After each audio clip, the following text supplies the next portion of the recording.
morning, Kuya! Good morning, Kuya! Good morning!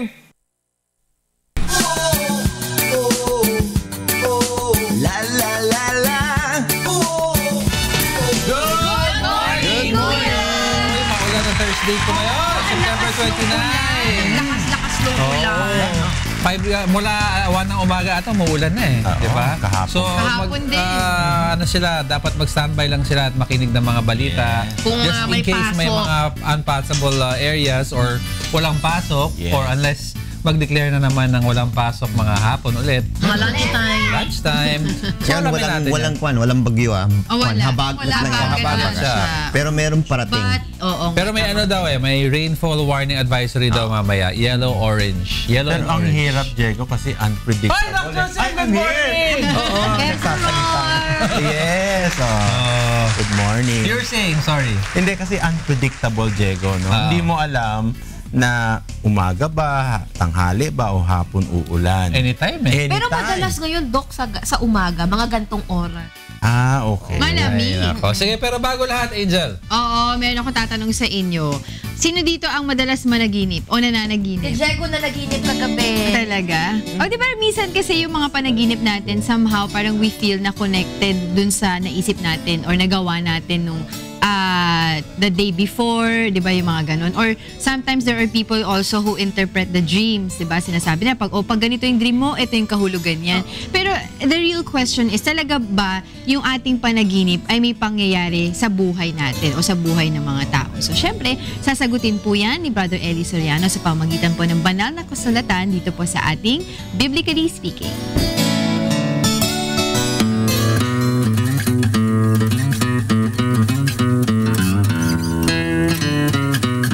Dalawang klase po ang panaginip. Isang panaginip na ginagamit ng Diyos para magbigay siya ng pahayag sa tao. Meron naman walang kwentang panaginip. Pakinggan nyo sa isang talata ng Ecclesiastes. Ganito naman ang ating mababasa. Sapagkat ang panaginip ay dumarating sa karamihan ng gawain at ang tinig ng mangmang sa karamihan ng mga salita. Ayon. Meron panaginip dumarating sa karamihan ng gawain. Yung mga gawain mo ukol sa isang bagay, yun ang napapanaginipan mo, yung lagi mong iniisip, lagi mong ginagawa, something like that. Pero ang sabi, merong panaginip na walang kabuluhan. Sa 7 naman, diyan pa rin sa Ecclesiastes. Sapagkat sa karamihan ng mga panaginip ay may kawalang kabuluhan at sa maraming mga salita, ngunit matakot ka sa Diyos. Ayun. Pero naman panaginip, walang kabuluhan. Pero meron panaginip naman, kapatid, na may kabuluhan, lalo na kung ang nananaginip ay lingkod ng Diyos. Merong mga panaginip, kagaya ng panaginip ni Jose. Sa isang talata ni Mateo, Kapitulo 1. Datapwat samantalang pinag-iisip niya ito.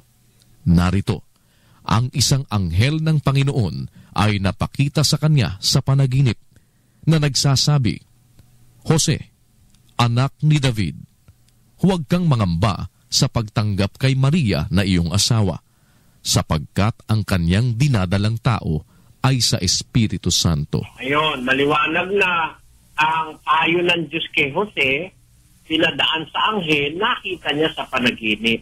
Kaya meron pong panaginip na may kaugnayan sa buhay ng isang tao.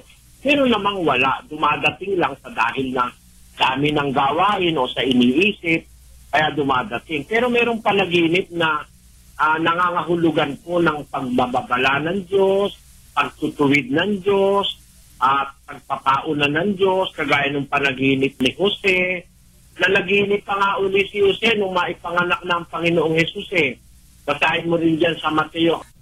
Nang mga kaalis nga sila, narito, ang isang anghel ng Panginoon ay napakita kay Jose sa panaginip na nagsasabi, magbangon ka at dalhin mo ang sanggol at ang kanyang ina at tumakas ka hanggang sa Ehipto at dumuon ka hanggang sa sabihin ko sa iyo, sapagkat hahanapin ni Herodes ang sanggol upang siya'y buksain. Ayun. Kaya sa mga panaginip, iginay ng Diyos si Jose sa pag-aalaga niya sa Panginoong Jesus nang ito ay nakatapa. O ang panaginip may kabuluhan yan sa mga taong naglilingkod sa Diyos. Yan ang nakasulat sa Biblia.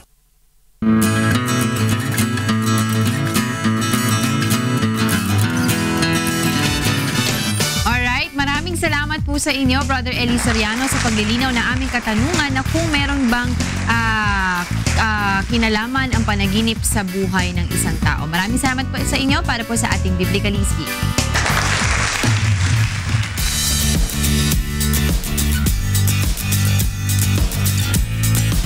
Quick Wheel po ngayon at kasama natin si Doc Joseph. Yes. Doc Joseph, itong week na ito kasi puso ng saging. Oo, lahat ng ginagawa namin sa Quick Meal ngayon, Doc Joseph, merong puso ng saging. Magaling sisig, di ba? Sisig. Maganda pala yan, Diego, no? Tsaka Erica. Nagagawan pala ng siya, parang main dish. Usually kasi hinahalo lang, no? Kasi kahapon nga sisig ang dish namin na po, tinatad na puso. Wow. Oh, sakit. Laga. Ouch. Ngayon, ano ba ang dish ngayon? Ang gagawin natin ngayon, Diego at mga kasambahay, ay ginataang puso. Yeah. Di ba?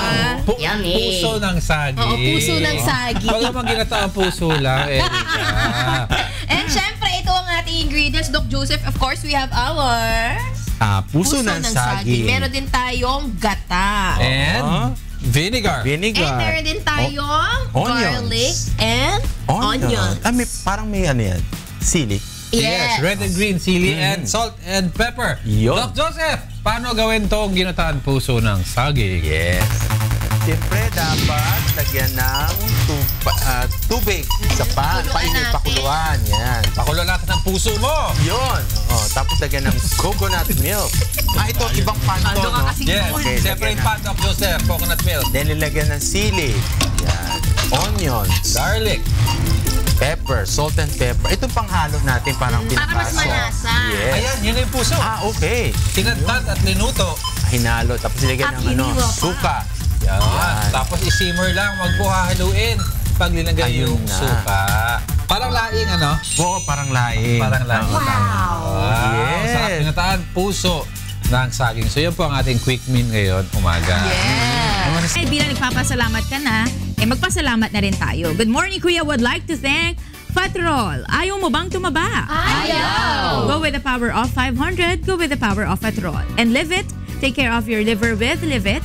Available at all leading drugstores nationwide. O bago ako magpasalamat, happy viewing muna kay Cynthia Brule from Ireland, all the way from Ireland. Siya ay nanonood sa atin everyday through Facebook Live. Ayan. Good morning, Kuya. Would also like to thank New Moms, maging bidang nanay sa New Moms Malunggay. At OsteoGuard, tulong iwas osteoarthritis sa OsteoGuard. Go, galaw! Wow!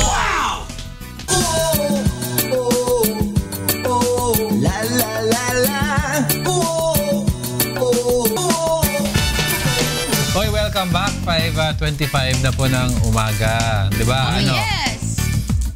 Hello? Hello? Morning! Kailangan mo na mag-exercise kasama ni Rina. Oh, yan. Oh, sige, ito na.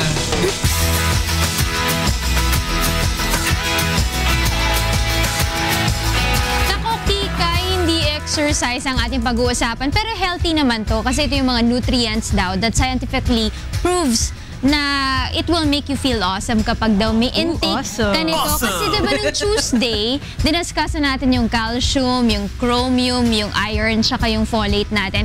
Pero ngayon, meron pa tayong tatlong idadagdag dyan. Unang-una na nga dyan, yung magnesium natin. Sabi nila kasi itong magnesium na ito ay may homeopathic effect daw ito. It gives you the feeling of happiness daw. At yung deficiency nito can cause irritability, fatigue, mental confusion, and predisposition to stress. Especially daw yung sa mga babae daw.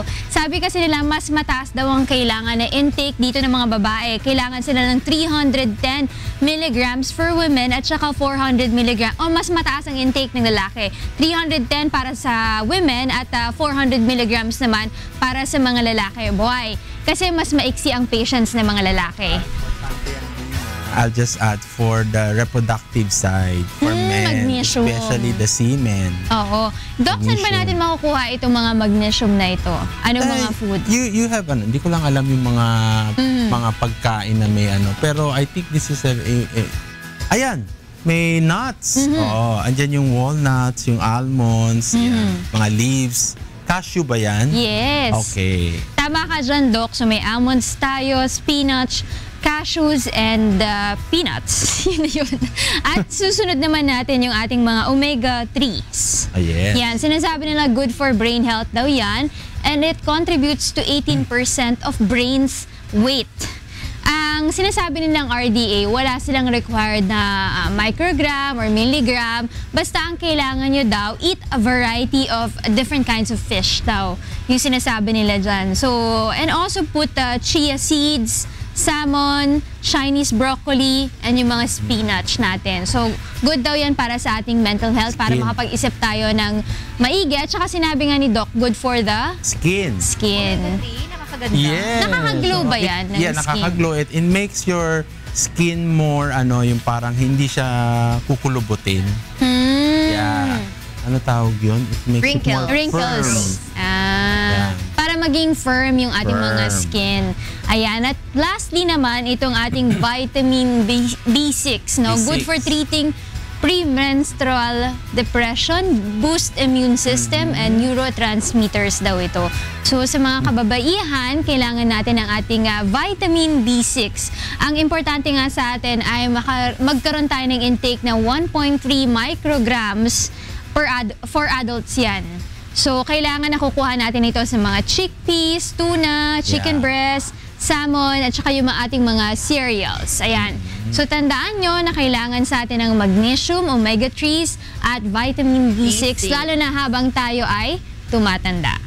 Ayan ang ating Fitness 101. At tomorrow to be continued pa yan kasi meron pa tayong 3 nutrients pa na i-discuss. Kasi 10 yan na importante daw sa ating katawan. That would make me feel awesome. Yes. You know, the only thing that is of importance of the 3 na minention ni Rina is they are immune system boosters. Then when your immune system is very high with all these minerals and vitamins, masaya ka kasi active ka. Kaya sabi ni Rina, it makes you pakiramdam mo, wala kang iniindang Yes. sakit, diba? Okay. Thank you, Rina. Okay. Sa mga nagmamaneho. Para sa mga gustong maging awesome drivers. Hindi, pag-uusapan nga Ang pag-uusapan nga natin dito, anong gagawin pag kayo'y makaranas yung wild engine? Wow! Ano kaya ang wild engine, no? Nag-wild pa lang engine. Oh. Awesome to wild. Alam mo, ako lang ang nag-wild. Pwede. Panoorin natin ito mula sa Manibela.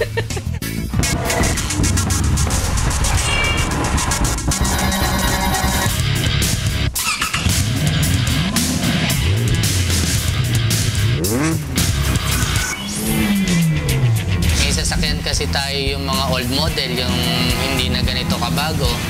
Yung gas na tinatawag natin, yung gas pedal, cable type, kable. So kung minsan siguro luma na yung kable, pwedeng kinakalawang na yan. So nag-stuck nung i-apply mo yung gas, nag-stuck na. So nag-sudden acceleration na yung ating engine. O kaya yung decoupling gas, nawala naman siya sa pinaka-guide niya, pwedeng tumaas. So magwa-wild yung engine sa mga lumang modelong sasakyan na gas cable. And then yung pangalawa, yung mga modelong sasakyan ngayon, meron na kasi siyang computer box na tayong tinatawag. Pwedeng ang nagiging problema kaya nagwa-wild yung engine, pwedeng mechanical o kaya electrical. Pagka tayo nagdadrive at na-stuck yung ating accelerator, number 1 gagawin natin, manual man o automatic yung sasakyan. Shift kagad natin yun sa neutral. And then mag-apply tayo ng brake dahan-dahan. Tingin tayo sa side mirror sa kanan kung saan natin ita-turn dahan-dahan yung ating sasakyan. Wag po natin papatayin yung ating engine, lalo na kung mabilis po yung speed natin. Kasi po yan, pag pinatay natin, titigas po yung manibela, mawawalan po tayo ng brake. So hindi po natin mapapahinto yung ating sasakyan. Pag sinip po natin yung gear natin sa neutral, nagpi-freewheeling yung gulong. So wag po natin gagawin na i-off natin yung engine. I-off lang po natin yung engine pag naitabi na natin ng maayos yung ating sasakyan sa gilid. Saka lang natin pwedeng i-off yung engine. Pero habang nag-move po yung sasakyan natin, bawal pong i-off yung engine.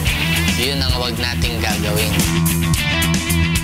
Kung halimbawa naman po na nadinig natin na nag-wild na yung ating engine, tapos mabilis yung takbo natin at i-apply natin yung ating full brake dahil yun na naisip natin para na mapahinto yung ating sasakyan, huwag po natin gagawin. Kasi po pag in-apply natin yung full brake, yung ating pong sasakyan ay babaligtad lang sa kalsada. So, imbis na mapahinto natin sana ng maayos dahil yung sasakyan natin ay nagwa-wild nga, tapos bigla natin maiisip i-pull yung brake natin, wag po natin i-apply. So, dapat maging relax lang po kung paano yung tamang paraan sa ating sasakyan. Sa mga kasamahan natin driver sa kalsada, kung sakali po na ma-encounter nyo yung ganitong sitwasyon, malaking bagay po na alam natin yung gagawin natin kung ano. Hindi lang sa ating sarili, kung hindi po sa lahat ng gumagamit ng kalsada, lahat ng taong nakapaligid sa atin, na marapat ay alam natin yung ating gagawin.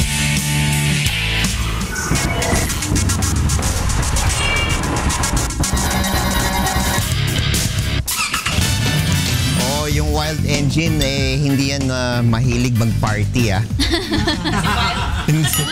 Nagloloko. Ang wild engine po, nagkakaroon ng mataas ng RPM na hindi mo pinipress. So, hindi kayo nagagas, no? So, kailangan parati pinapa-maintain ninyo na mabuti ang inyong mga sasakyan at pinapa-check yung mga kable. Alright. Okay. Si Doc Joseph, ano kaya ang topic?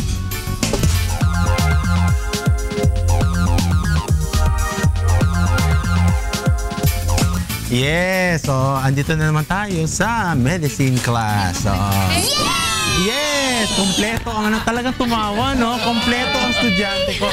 Now, tama sabi ni Rina kanina, nabanggit niya, this is very timely. And I want to mention this because naglabas na ng nephrology sa aming specialty ng top 10 list, diba? We always look out for mga top 10 list na drugs or mga ibang list of mga nutrients. But this one, naglabas na sila ng top 10 list ng mga gamot that is causing kidney damage, okay? Now, before we go to the top 10, okay, we have to know the physiology. Yan. Renal physiology muna tayo, class. Okay. Turo talaga to, no? May sinasabi si Angel. Puro Rina tayo, no?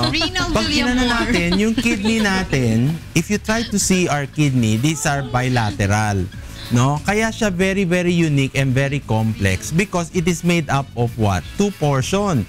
Yung cortical portion natin and yung medullary portion. Okay? Why is it?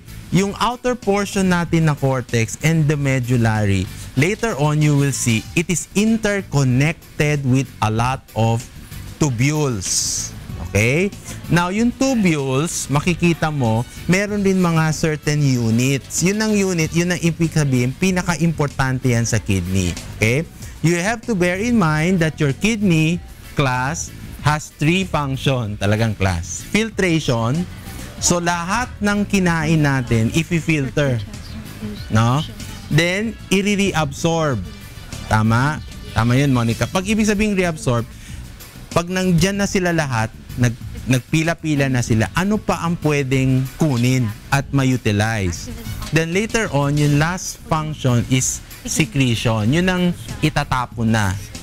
Okay? So, can you imagine if your kidney is malfunctioning, ibig sabihin, sira na siya or in failure, you will have what? Poor filtration, poor reabsorption, at secretion. Ibig sabihin, magwiwindang-windang sila. So, lalabas yung mga hindi dapat lumabas, mag-absorb yung mga hindi dapat i-absorb, magsisecrete yung mga, you secrete substance that are needed to be secreted. Okay?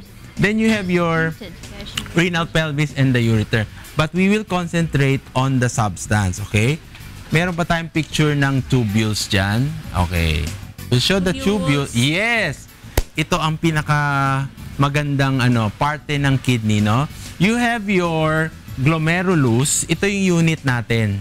Diba? Itong pinaka-unit, this is where the signal of the process. Kung filtration siya, reabsorption, or secretion. Then it goes to several tubules. Diba?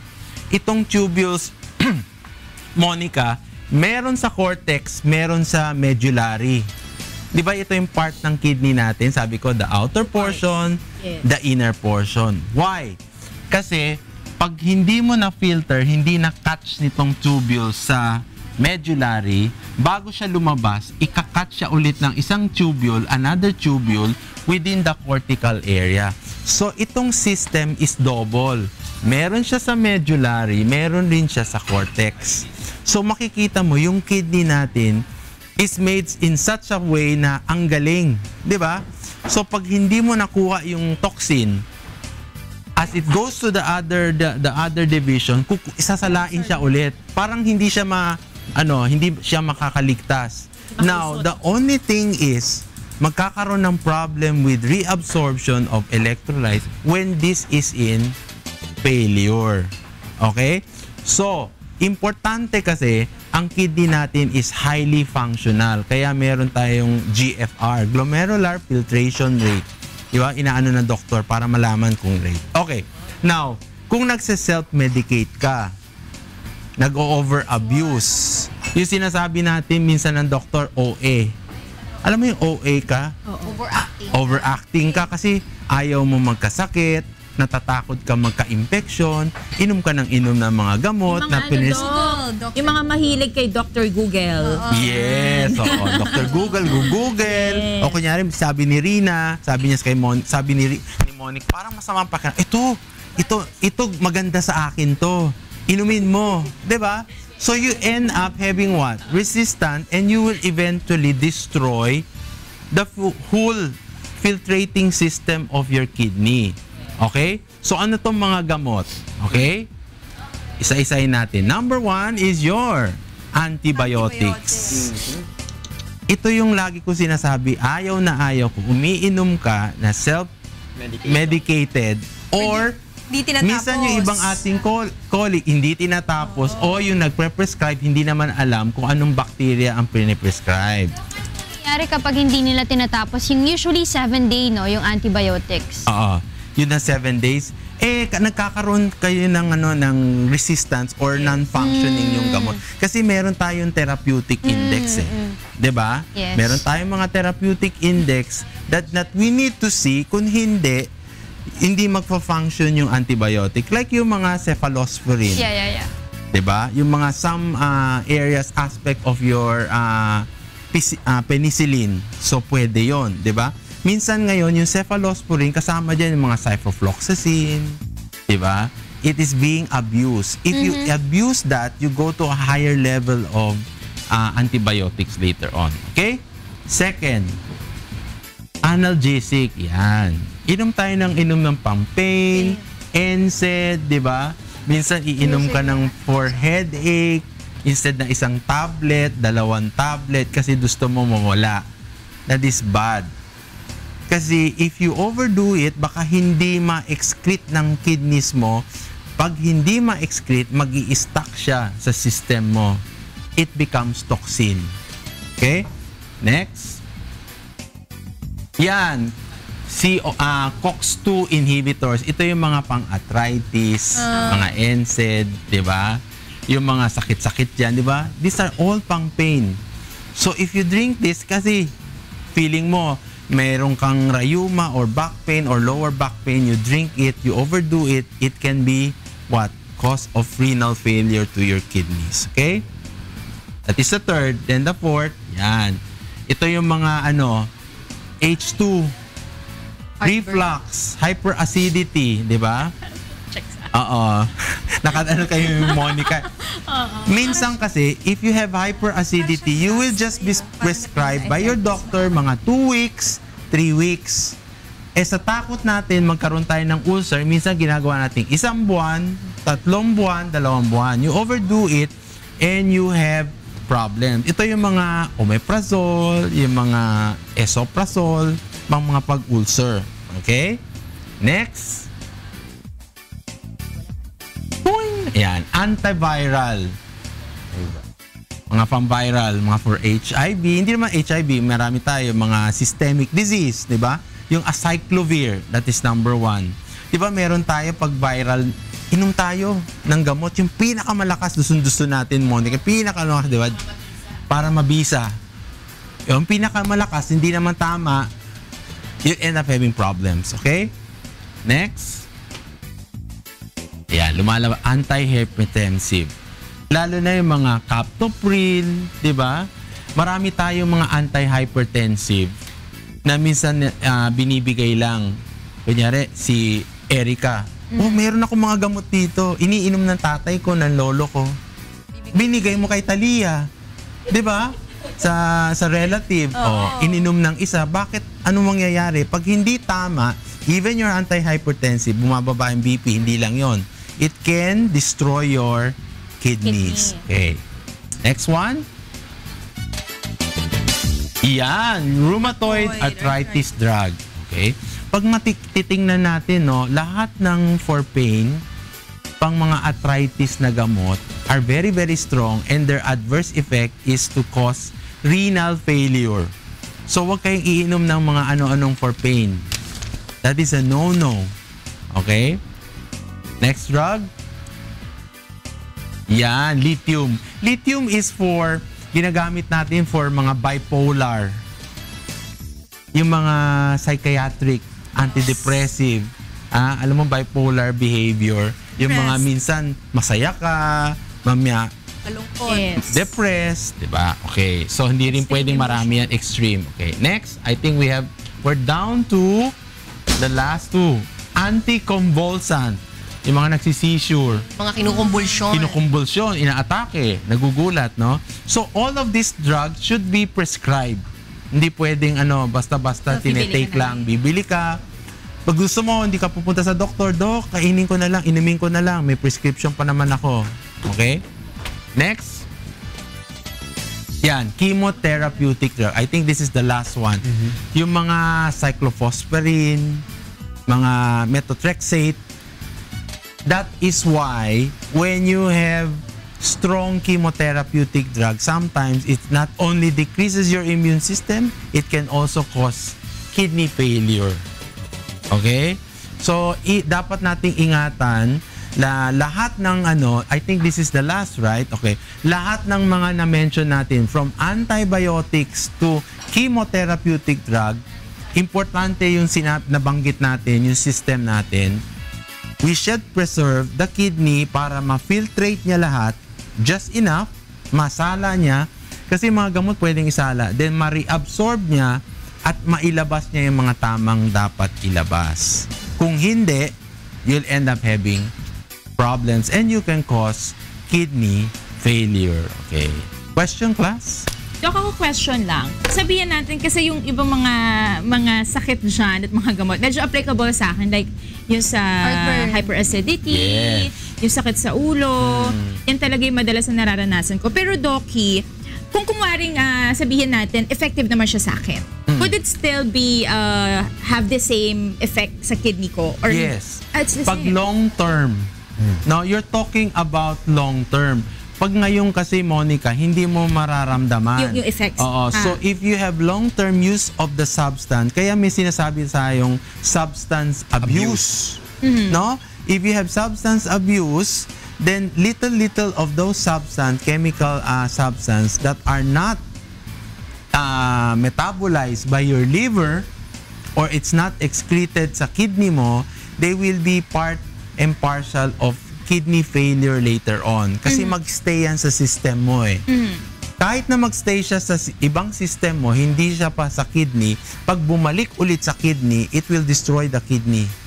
Kasi na-signal yan sa kidney parang, mali ito eh, this is toxin, basura ito eh. Bakit hindi nasala? Bumalik na naman sa akin. So, pag hindi na siya aalis, it will destroy and you will have kidney failure. What if, Doki, talagang sabihin natin laging nag-a-attack, no? So, wala akong choice. Usually, umiinom talaga ako ng gamot. Is there a chance para ma-flush out ko siya sa system ko? May pwede bang gawin to parang cleanse the kidney? Mahirap kasi yan pag yung gamot mo marami. Kasi you have to take note that your drugs are chemically formulated. May chemical structure yan eh. Lalo na yung mga drug na may benzene ring. No? Sa chemistry, di ba? Yung parang mga ring. Ay, naku. They are structurally, na nakadikit-dikit yan. So pag yun ang mga gamot yon, mahirap siya i-break through. Okay lang pag yung mga naka-attach lang siya sa bond. Yung mga hydrogen, oxygen, may mga ganon. Pero yung makita mo yung mga chemicals, kanina na-mention, di ba, yung magnesium, parang may mga benzene ring. Mahirap yun detach readily. So mahirap yun in the future pag na-accumulate. Okay. Now, with regards to cleansing, that is a parang diuretic stop of just washing. So, we have to be very careful also of that. Minsan, mini-mention, I'm not saying it is wrong, but you have to be under the supervision of a medical expert. Kasi your cleansing might be overdone. Yan lang sinasabi natin. Pag naging OA tayo masyado, gusto mo naman, feeling mo, malinis kayong system mo, malinis. Feeling mo mawawash off mo lahat, di ba? Malay mo yung kine-cleansing mo, mag-stuck doon sa kidneys mo. Yun na magkakos ngayon ng double whammy pa. Yes, exactly. Okay, so everything should be monitored, even medication, even pain medication. Yung doctor mo sabihin, Talia, wag muna, ito lang ha. After 3 days, balik ka sa akin. Pag nag-pain, titingnan natin kung pwede. O kung hindi, papalitan nila agad ng iba eh. Ibang med. Diba? Alam mo yan, iniiba. They go to a higher level para hindi stay doon sa gamot na yon. Kasi pag hindi siya na papalitan or you continuously take it, it could cause renal failure. Doc, question. Kasi sinasabi ng mga matatanda, pag capsule form daw, mahirap tunawin. So sinasabi, mas malaki ba ang risk nun pag capsule form or pag liquid? Mas okay ba? Kaysa yung parenteral. Tama ka dyan. Kasi parenteral naman, dire-diretso. Ang capsule naman, absorption. So the staying power is high. Okay?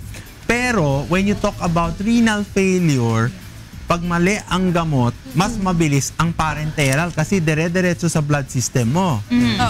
Na, pag you abuse something that is parenteral naman, your kidney failure, if it is prone to kidney failure, mas mabilis rather than the oral. Yung oral, konti-konti. Diba? Yung medyo may duration siya. Mas mabilis yung parenteral. Pero the same rin. So, ang niyan, ang endpoint niyan, you do not abuse. Yun. Even your antibiotic. Kaya binibigyan kayo ng 7 days. 10 days. Huwag na kayong nagmakpaka-doktor. Minsan, di ba, tabi, okay na 5 days. Kasi wala na yung sakit minsan. Oo. So, pag wala na, hindi nyo tinapos, tapos the next day, babalik ulit, that is where the trouble is. Iinumin nyo, Monica, yung natitira. Di ba? Okay, yun. Any more questions? Talagang ang kailangan, Doc, as much as possible, wag na mag-take nito mga sinabi mo kung kaya namang tiisin. Tama. Don't abuse. Thank you so much. Thank you, Doc. Alright, puntahan natin si... Nandiyan ba? Si Attorney G, Beth and Jocas. Good morning! Hi, tubig ko.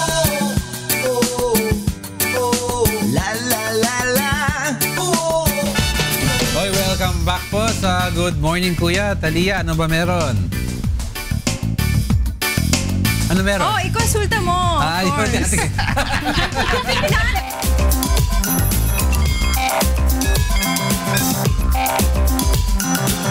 Naantay ko kasi yung bumper mo. Yung signal mo. Wala eh. Anyway, Kong Erina, merong konsulta po sa inyo si Cynthia Laraya mula sa Kalumpang, Marikina City. Good morning sa'yo. Hello, good morning po. Morning. Sige po. Yes. Itatanong ko lang po regarding po sa PIBAW benefit ng father ko. Namatay siya 2007 pa po. Okay. And then kasi we're trying to get the benefit. Kaya lang po, yung father ko may first marriage.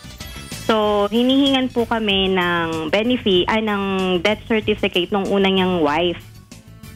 Kasi yun po yung nakalagay dun sa beneficiary niya. Kasi importante, yung nakalagay na beneficiary, yun ang tatanggap ng benefits. Kaya yun yung hinihingi ng PIBAW mula sa inyo. Kasi even if even if he remarried again or no, I don't know whether legally or illegally, no. Well, you can't get married illegally. Common law status lang.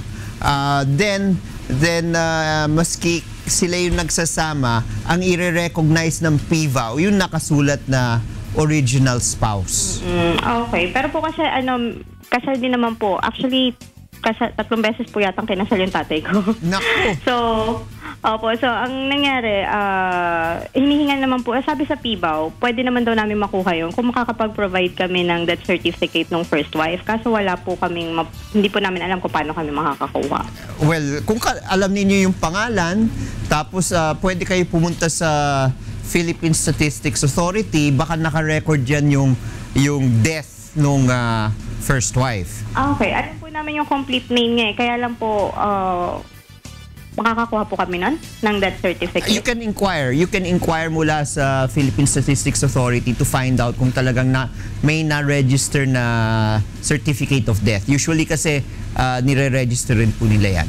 Okay, so kahit name lang po, okay po yun? Yes, yes. Okay po. Sige po, yun lang po. Okay, thank you. Thank you, Pep.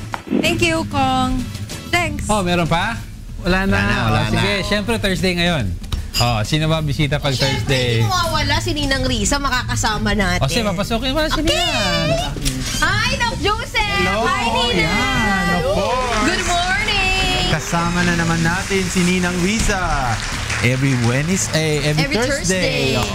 Ito maganda to, El? Noong nakaraang linggo, ating tinalakay kung paano malalaman kung tayo'y nalulugi na sa negosyo. Ano mo na malalaman, guys, kung nalulugi na ang iyong negosyo? Paano nga, Nina? Negligence. So, pagka napabayaan mo yung negosyo mo, maraming way na napapabayaan yung negosyo, yan, sure ang pagkalugi mo dyan. Yung inexperience. So, kung wala kang experience dun sa business mo, tapos hindi ka nag-aaral, tapos yung pangatlo na parang dahilan kung bakit tayo malulugi, yung ating greed, yung kasakiman, kung gahaman ka. Kasi pag gusto mo masyadong malaking kinikita mo, normally short change mo yung mga customers mo. At sa pagkakataong ito, kasama muli ang ating pambansang ninang na si Ninang Riza. Atin namang alamin kung paano makakaahon sa naluging negosyo. Dito lang yan sa Ikonsulta Mo. Ayan. So itong parang pinaka-part 2 natin, guys, Kung last week kasi pinag-usapan paano yung mga causes kung bakit nalulugi. Ngayon, pag-usapan naman natin, Ninang, paano naman tayo aahon o yung mga basic ingredients, paano nating masasalba ang ating negosyo. Sige. Hindi ka aahon, lilipad ka, matatalon ka. Kailangan ng pagtalon at paglipad, hindi ordinaryong paghakbang or paglakad lang. Okay, so ang una-una kasi, di ba, alamin natin yung dahilan. Last week natutunan natin kung ano yung mga dahilan bakit tayo nalulugi. Para yung gripo. Yung gripo natin nagli-leak. So titingnan natin saan yung butas. Yun yung tatakpan natin. Now, pagpalinghado na talaga gastado na talaga yung ating gripo, papalitan mo na yan. So sa negosyo, pag hindi mo na kayang isalba yung negosyo mo, cut your losses. Hinto mo, mag-isip ka ng ibang negosyo. Pero kung kaya mo pang isalba, tingnan natin. Ang sinasabi ko nga kay Doc Joseph, yan yung PMTT. Ano yung P? Titingnan mo yung produkto mo. Yung bang produkto mo ang problema, hindi ba siya kinakagat ng tao, hindi binibili? Kailangan ba i-improve mo? Kailangan mo ba ng technology? Or kailangan mo ba na yung produkto mo hindi tama doon naman sa number 2 sa market? So titingnan mo yung merkado mo. Yung bang nandun ka ba sa social level pero pangmasa ang produkto mo? Kailangan may proper matching Importante yung location kung saan ka dapat magtayo ng negosyo. Kung restaurant yan, normally dapat sa ground floor, hindi sa second floor. So, titingnan mo, alin doon, saan ka nagkamali. Pag nagkamali ka, yon ang itatama mo. At kailangan willing kang tumanggap na mali ako dito and then i-improve ko ito. Ang gusto ko lang tanong Ninang, for starter, before yung mga ating mga kasama magtanong. Meron ba tayong panahon or time frame na sinabi natin, okay, alam mo na lulugi siya, pero at what point sa business mo o yung sinesell mong produkto na kailangan mo nang parang mag-isip na kailangan may contingent tayo, mag-infuse tayo ng kapital, no? Or at what point? Isang buwan, 2 months, 3 months? Lagi yun nakabase din doon sa haba ng PC natin. Kung mahaba ang PC natin at tingin natin, maisasalba pa natin yung negosyo natin. For example, ang problema lang naman kasi nito kailangan lang nating mag-launch ng bagong yung packaging, ibahin mo yung mukha. Pero after nito, pwede talagang okay naman yung produkto na to at talagang mabibenta to. Then, maglalagay ka ng konting kapital para mo mabago yung produkto mo, no? But then, yun nga ang sinasabi ko, wala talaga kasi Doc Joseph na talagang time It's all, maraming factors kang i-consider. Tapos, di-decisionan mo ngayon. Kung may pag-asa pa, ang general, kung may pag-asa pa, may hope yung produkto mo at ang kulang lang ay yung tao o yung masusolusyonan mo pa, then, ituloy mo. Pero kung kulang ka ng kapital, kulang ka ng tao, mag-iba ka, ang gawin mo, yung something na kaya ng dibdib mo in terms of risk, at saka yung kaya ng bulsa mo in terms of puhunan. And then babalikan ko, yung, di ba sabi ko kanina, PMTT, yung T, yung tao. Very important na may tao ka. For example, lending company ka, collection mo, cash. Pag wala kang kolektor na matino, siguradong malulugi ka. Pag itinakbo yung pera mo, wala ka na. So, yun yung number 1 na titingnan mo. Now, yung sumunod naman, yung another T, yung tayo mismo. Kasi kung tayo magpabaya, tayo may-ari ng negosyo, tayo kasi ang nagdidesisyon sa negosyo. So, kailangan yung decision natin ay talagang pag-iisipan natin. May planning tayo, may budgeting tayo, lahat i-consider natin at hindi natin pababayaan yung negosyo natin. Maganda ba, Ninang, na humingi ng tulong, like hindi lang sa kaibigan, no? Let's say kung may negosyo ko, pwedeng tanungin ko si Talia, si Rina o si Angel, humingi ng tulong sa isang lehitimong consultant, no? O ito'y nakakadagdag ng kapital sa atin kasi hihingi ka from the expert kung saan ginagawa mo yung negosyo mo o yung produkto mo. Would it be a good indicator?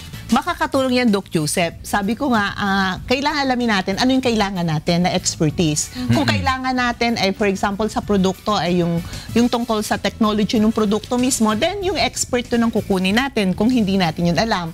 And then, kung ang kailangan natin ay PR, then magka-campaign tayo ng PR. So, depende kung anong kailangan natin. Pero ang pinakamahalaga, hindi lang yung kakayahan at galing ng consultant, kung hindi makakasundo ba natin. Kasi pag magkaiba tayo ng ways ng consultant na makukuha natin, kahit gaano yung kagaling, magkaiba yung direksyon nating pinupuntahan at direksyon ng utak, then hindi yan magiging successful. Oo.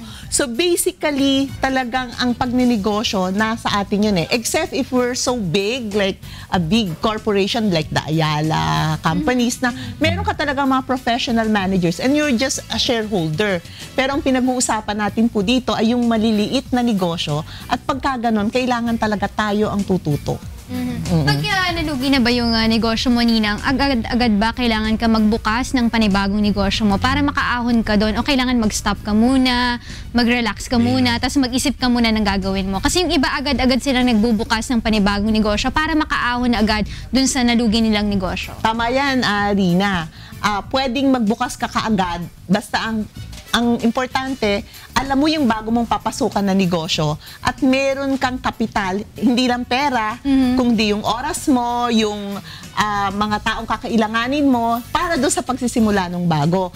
Pero kung kaya mo pang isalba mo muna. Isang concrete example, For example, ako for example, sa pagpapautang, lending, no?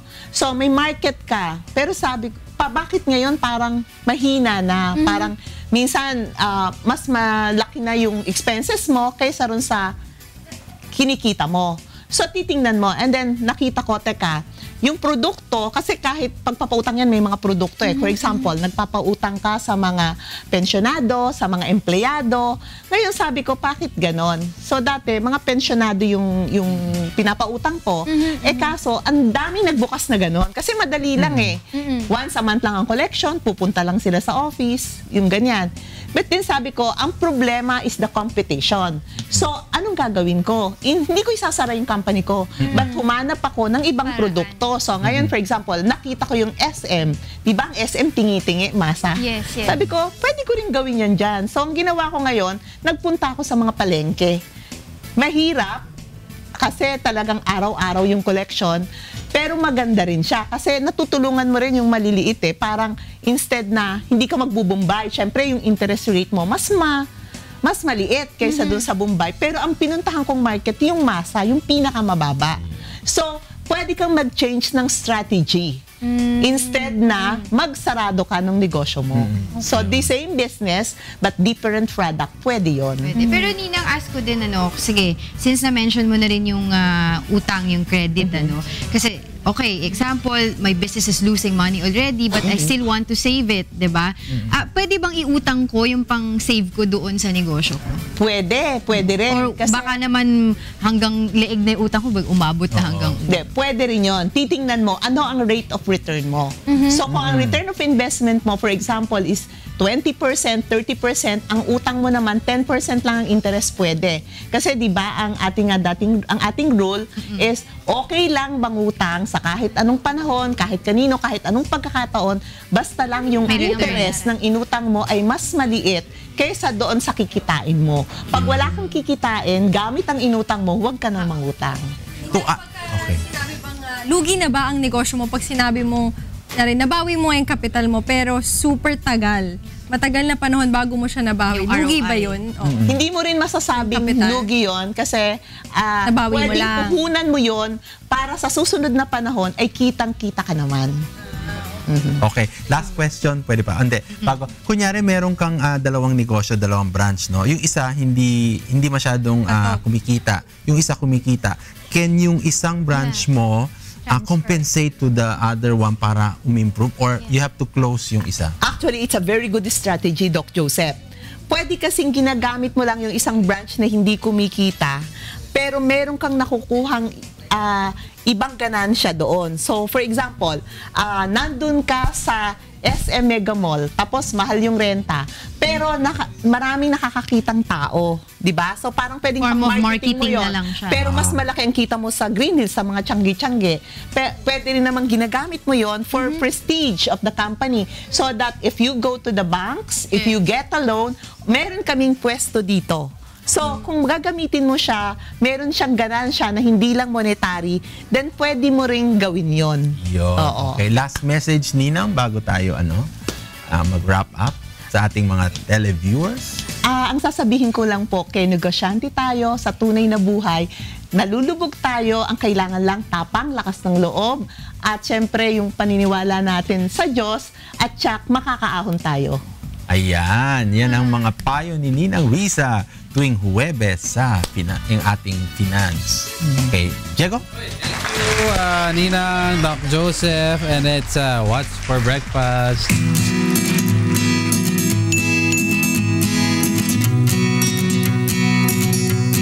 Alright, Kikay, sino mga kasama natin here for What's for Breakfast? Unang-unang mga kasama, we have Chef Ann and si Chef Archie.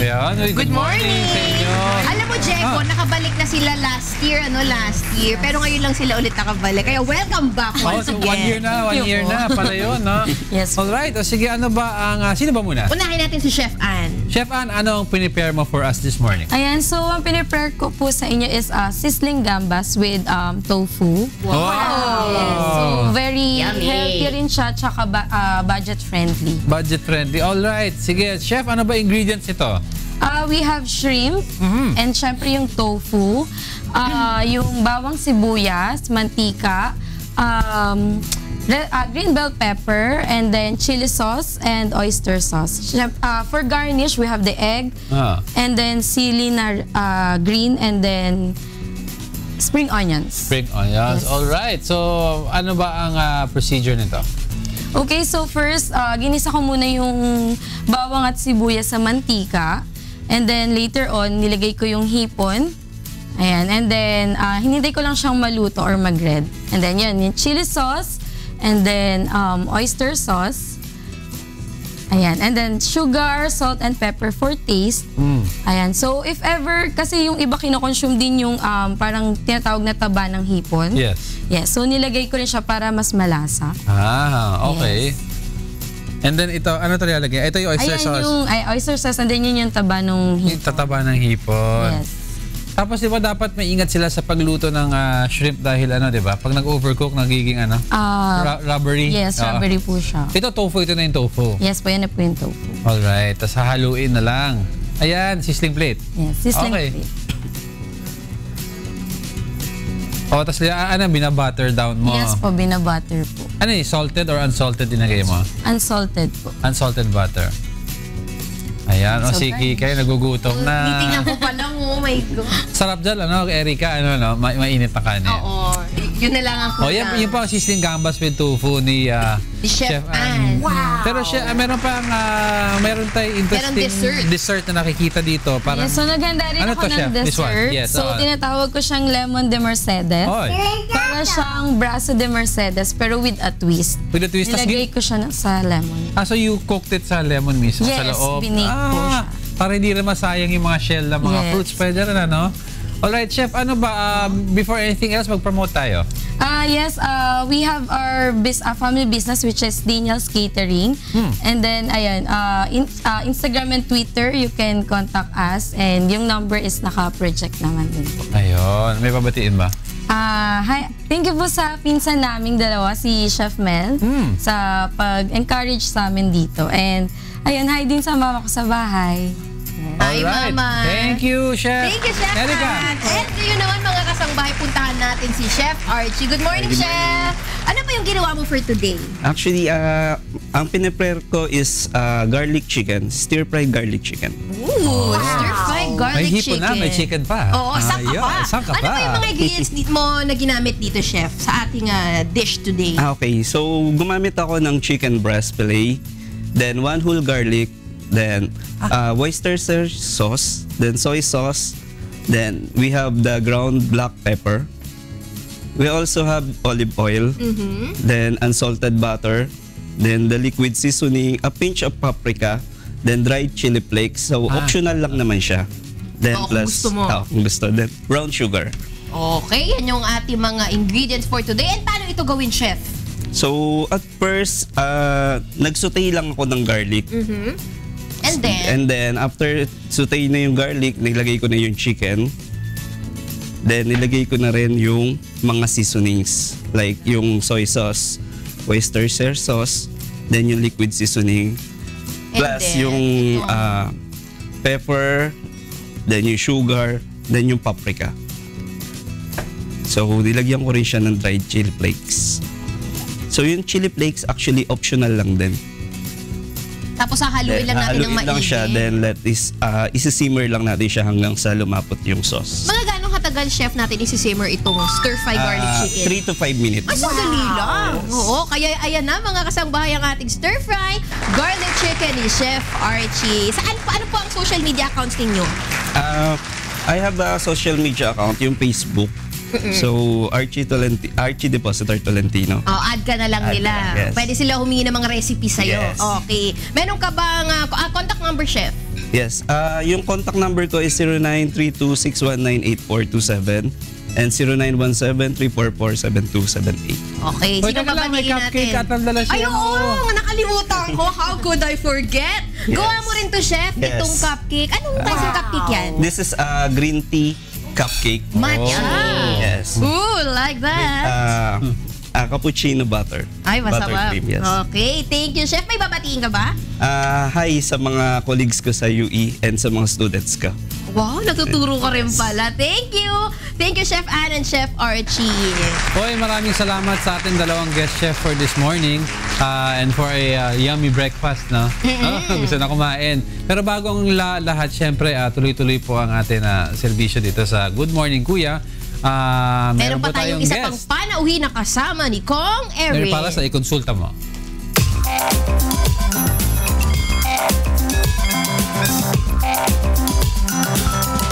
Inanunsyo kamakailan ng multinational tech company na Yahoo ang pagkakanakaw umano ng account information ng kanilang mahigit kumulang 500 million users. Isang balitang ikinabahala ng marami. Pero paano nga ba ito posibleng makaapekto sa mga user? Yan ang ipaliliwanag sa atin ng ating makakasama ngayong umaga.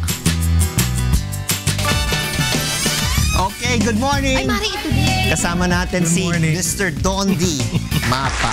Ayan. Hi. Morning. Siyempre, ang pag-uusapan natin dito ay yung tungkol sa kung handa ba tayo, no? Anong gagawin ng Privacy Commission? Dahil siyempre lumabas sa balita. And this has not happened only at Yahoo. And I think sa Target yata or one chain. Marami na. No, na yung private information ng mga customers or yung gumagamit as in terms of Yahoo, gumagamit ng search engine nila, eh nakuha lahat ng information. Or the ones with the email accounts dun sa Yahoo. So how can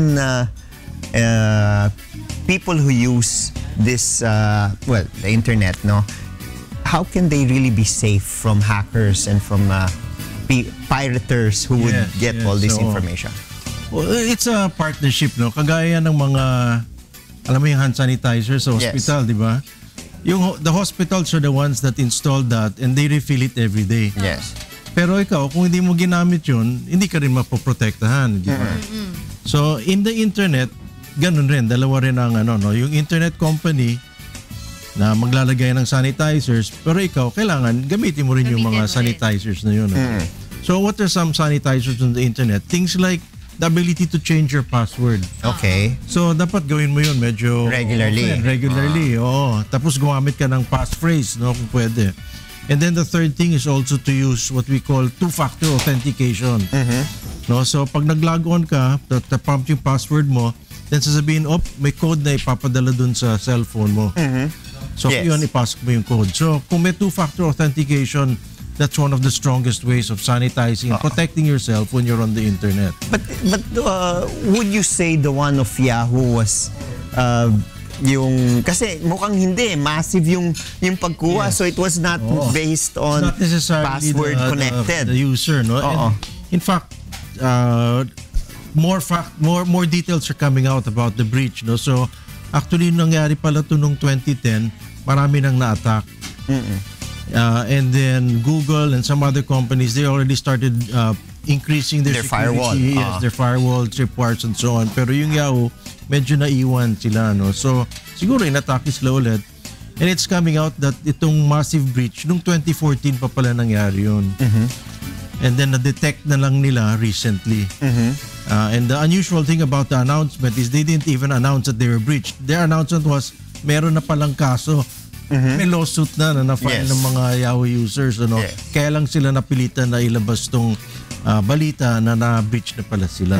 See, on the part of Yahoo, let's say they were doing their part in protecting the company, yung firewalls nila.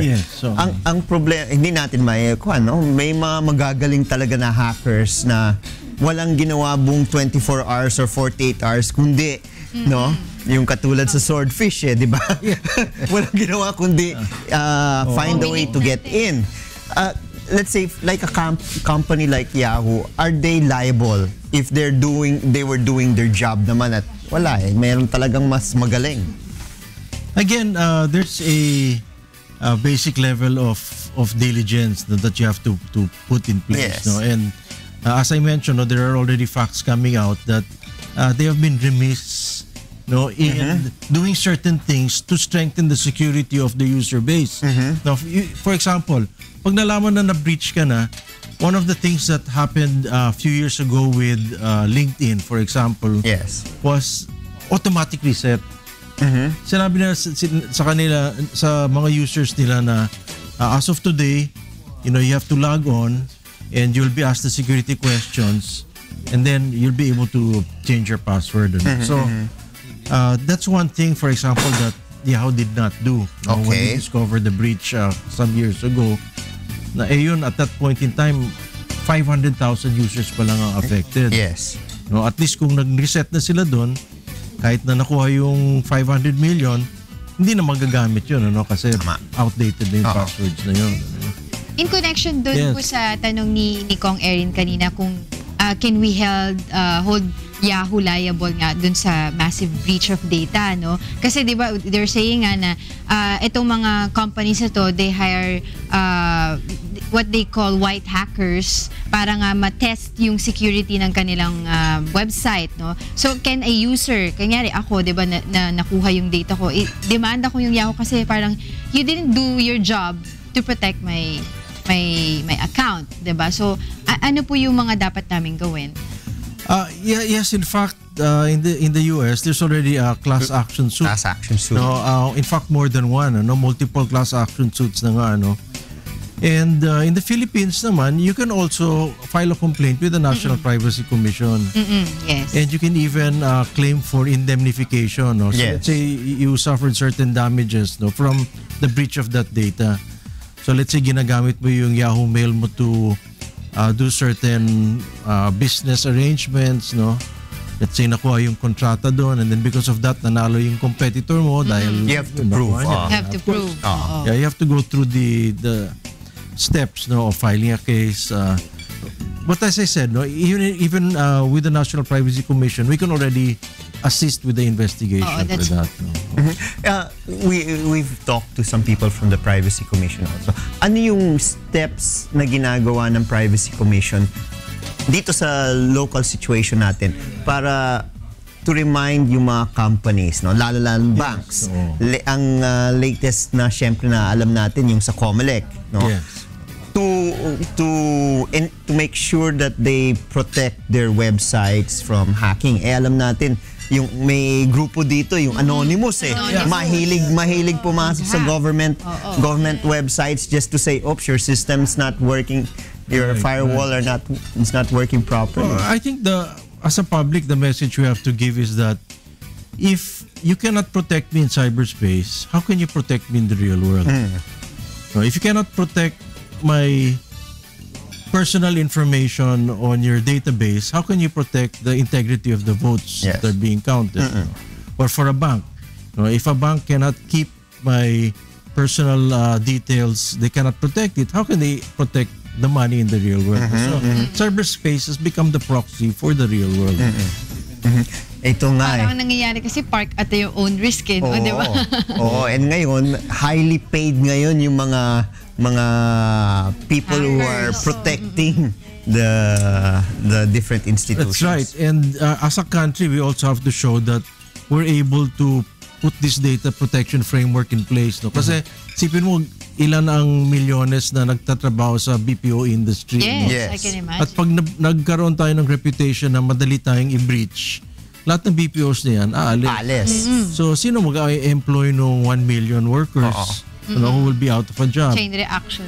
Yung mga real estate companies na ang dami mga call centers sa kung umalis yung mga yon, magiging bakante rin yung mga buildings na yon, But isn't that the responsibility of the BPO company to protect hindi yung country natin, dahil sila yung dapat magtayo ng firewall Well, like I said, it's a partnership. No, we have to act together.